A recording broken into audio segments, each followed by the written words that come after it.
over time, if you notice algae growing all over your pots and your rocks and stuff, that's pretty normal.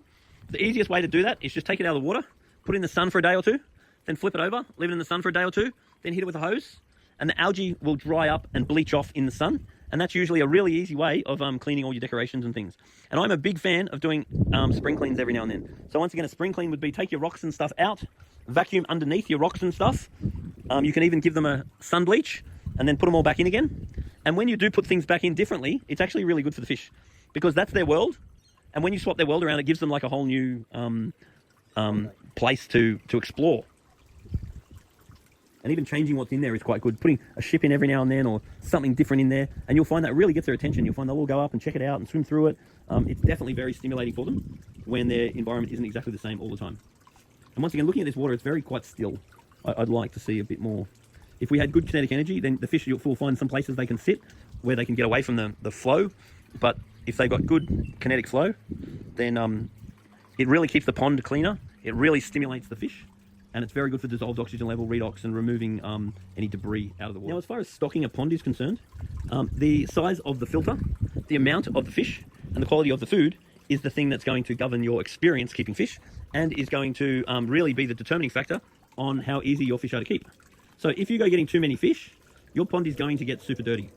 If you feed lower quality foods, your pond will tend to get dirtier. And if your pond is underfiltered, it will tend to get dirtier. So as far as this pond is concerned, I would not add more fish. This pond has enough fish. And the other thing we need to be aware of is the fish need to grow. Now, what happens with fish is as the fish grow and they're releasing pheromones, phenols, and all sorts of things that we don't understand into the water, then that suppresses the fish and can actually stunt the fish. Now, if you're not doing water changes on a semi-regular basis, therefore you're not removing water and putting new water in, then your accumulants are allowed to just accumulate unchecked. Whereas if you're using your bucket and then you're watering your garden, when you're backwashing your filter, when you're gravel cleaning your gravel, all of these exercises are regularly taking water out of the pond. So the key is to regularly have water coming out. That way, regularly you've got water coming in, and that way you're diffusing down your accumulants. If you're only filling it up, then your accumulants are concentrating and concentrating and concentrating. And this may not be a problem for tomorrow. It may not be a problem for next week, next month, but down the track, these issues will catch up with you.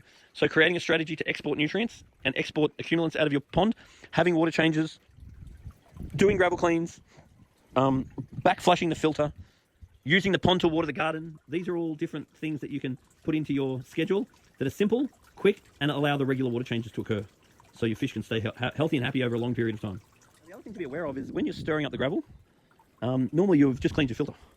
But just be aware that when you stir your gravel up and you release all the crap out of the gravel, that your filter's probably going to get dirty again quicker.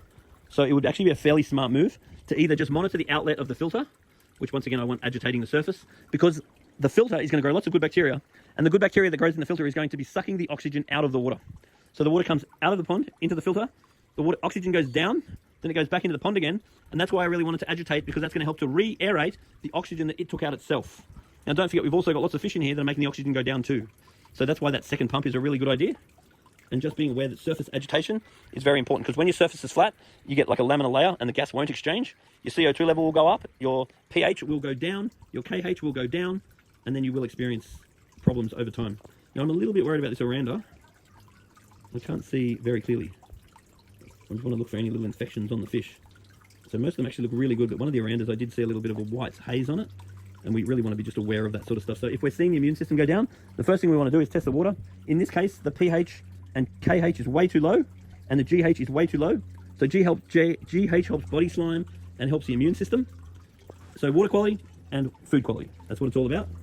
So let me just see if I can get a better view of that fish. See there, see that little white damage? So I might try and net that fish and see if I can get a better look at it. Is that the larger one? No, it was the oranda, the one with the big Oh, the big belly. it's got a big belly, it's got a big lump on its head. It's got like, looks like sores on it, which it could just be acid burn, by the way, because our water is a bit acidic. Just improving the pH and KH could fix it. I also highly recommend improving we use that food from now on. There's no problem using the other food every now and then as a treat, but we really want the better quality food, that one, to be our main food.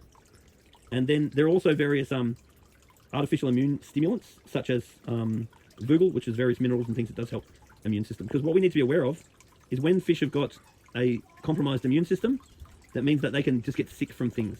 When their immune system is very good, then their resilience against disease or any sort of stress becomes much higher. So we want to have good fish with nice, good immune system. Now that we're filling up the water, then on a semi-regular basis, I want to be adding some water ager. And what we want to do is just add a little bit, then wait for the water to fill up more, then add a little bit more. Now the way water ager works is it will neutralize chlorine that is in the water. You cannot add this product and then add water, because the water ager will have stabilized itself on something. It does not work to water that's not in there yet. You've got to fill it up, then add some of this, then fill it up, then add some of this. And once again, we're trying to raise GH, KH, and pH at the moment. And under normal circumstances, when we're doing a top up, we would be using normal water ager that does not have those other elements in it. So I've got the Aranda out now, and it's definitely got a couple of infections towards its dorsal area. And they need to be checked on, because at the moment they look like bacterial infections. So it's like a white hazy thing, but we need to make sure that it's not a parasitic infection as well.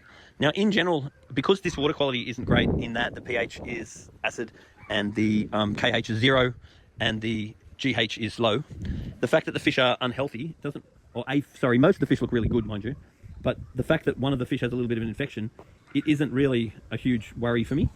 On the other hand, if the water quality was good and the food quality was good, and if we had a problem with an infection on a fish, then I'd be very worried about it, because ultimately the quality of the fish is going to just be the water quality and the food. And because I'm not thrilled with the food that was being added, it was okay, but nowhere near as good as that one, which is the one I want to get it onto. And because the water was quite acidic, it's really not surprising me that we're seeing an infection here. So what I'd want to do is keep an eye on the infection. And if the infection's getting worse, we may need to look at treating the infection. But I'm probably going to guess that that's not going to be the case, because in most cases, when you just improve the quality of the water and you improve the quality of the food, then usually that's enough. Usually when the fish's own immune system kicks back in again, that's usually well and truly enough to fix the fish, because their immune systems are actually quite amazing. Their anti-parasitic and antibacterial properties are actually really, really great, better than most medications. So I'd be just asking that we keep an eye on that Aranda, keep an eye on the rest of the fish, bring us videos when possible of the fish so we can see them, check the water, feed good quality food, and then everything just tends to be okay in the long run. If we have to treat these fish, we will, but I'm thinking that treating these fish at the moment is a bit premature, because I'm not a fan of using medications unless we need to use medications, because you can also build up resistance to the medications. So I would rather just improve the water quality, improve the food, give it time, watch that infection. If the infection's getting worse, sure enough, we might have to medicate. But if the infection just gets better by improving the food and improving the water quality, then we don't have to worry. These plants here, at the moment, the water is acidic and the KH is 0. So these plants really don't have much hope to grow. Now that we've added this in, this is going to give us raise our pH and KH, which will be good for the plants. This also adds iron supplements and manganese supplements that are also going to help the plants. So once this product's gone in there, it should help the plants. So if we give these plants several months to see how they settle in, I wouldn't be in a hurry to replace them yet. I'd want to improve the water before I make any decisions. So this unit here requires a 9-watt UV globe. It just says here 9 watts. And when you're buying a UV globe, never buy the Chinese ones. They don't last long. Only ever buy the Philips ones. The Philips UV globes are the only ones you want to buy. They last for so much longer and they're so much better.